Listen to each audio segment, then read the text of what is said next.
কি করছে এই যুবক? ভিন্ন কিছু মনে হচ্ছে, তাই না? আজ সকালে এই যুবক বাসের হেল্পার ছিল।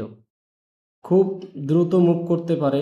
যুবকটাকে দেখলাম কোনো রকমই হইচই করছে না ভাড়া নিয়ে, এটাই স্বাভাবিক ব্যাপার। তবে বিশেষ একটা দিক খেয়াল করলাম, এক যাত্রী বলল, আমি স্টুডেন্ট। হেল্পার এই যুবক উত্তর দিল, আজ ফুল ভাড়া দেওয়া যায় কি না?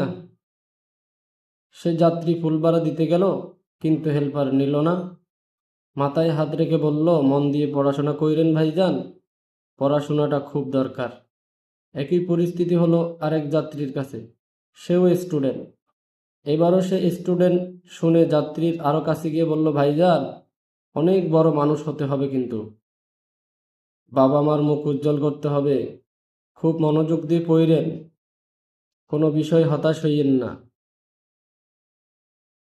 আরে কি আজব, এই হেল্পার সব স্টুডেন্টদের এভাবে মোটিভেট করছেন কেন? ভাবলাম হতেই পারে। তবে 3 নম্বর স্টুডেন্টের কাছে গিয়ে বলল, দোয়া করি অনেক ভালো মানুষ হন, অনেক দূর পড়াশোনা করেন। দারুণ ক্যারেক্টার, বেশ ভালো লাগলো। একই সঙ্গে বসে কিছু লোক দাঁড়িয়েছিল, সবাইকে সে চাচা আঙ্কেল বলে সম্বোধন করছে।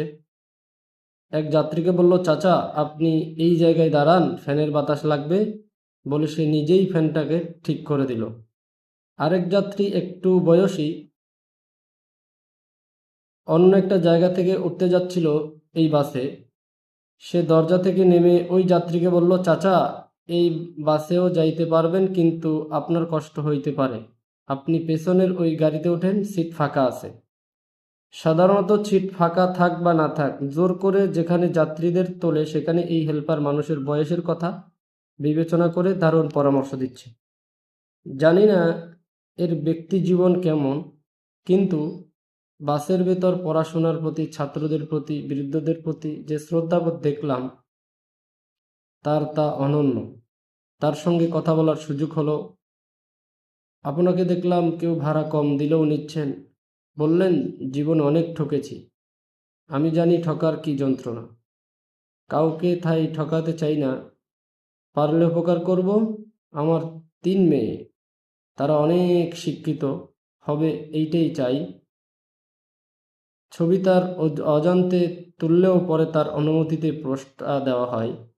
নাম রাসেল। সামনাসামনি তোলা ছবি কমেন্টে দেওয়া আছে।